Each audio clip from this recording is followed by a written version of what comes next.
function f and g are defined by all real numbers such that g of x equals f of 3 times the quantity x minus 5, close, close. Which of the following sequences of transformations maps the graph of f to the graph of g in the same xy plane? All right, so it looks like I have a 3 being attached to the parentheses with an x minus 5. If you're doing this and watching these videos, you're probably already done units 1, 2, and 3. And so you might compare this to like a sinusoidal thing where you move left and you move down and you stretch things out and you have a period of whatever. This is very similar, but it's from unit 1.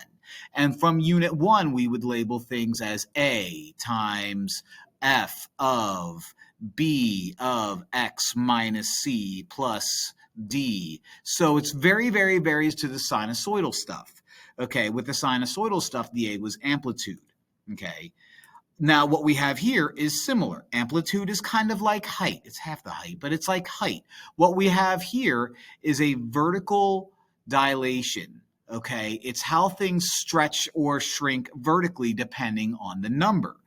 What we have for b is very similar to the frequency if this is sinusoidal. This is a horizontal dilation. And if you're like, how is that similar to the frequency? The frequency is kind of like, a stretch left to right. Well, just like frequency, the frequency doesn't give you what we're used to when doing sinusoidal functions, which is period. The b is counted as 1 over the factor. So just like the frequency is 2 pi over the period, the b is 1 over the factor that we're dealing with. So whatever number that we get in front of it, x, it's reciprocal. So that's the horizontal dilation. What we have inside the parentheses is like the shift, but we call it the horizontal translation where you move left or right. Now, since the negative is already there, if we see something like x minus 5, that actually means you move right. You move positive 5 units. If the negative is positive here, it's opposite from what you're used to where you move left. Okay, so we'll keep that in mind because we have that in this problem. Now, D is like it always is. When you have some number being added or subtracted on the outside of all this stuff, you have a vertical translation. And, if it's up, it's up. And if it's down, it's down. Plus 3 means you move up 3. Down 3 means you move down 3.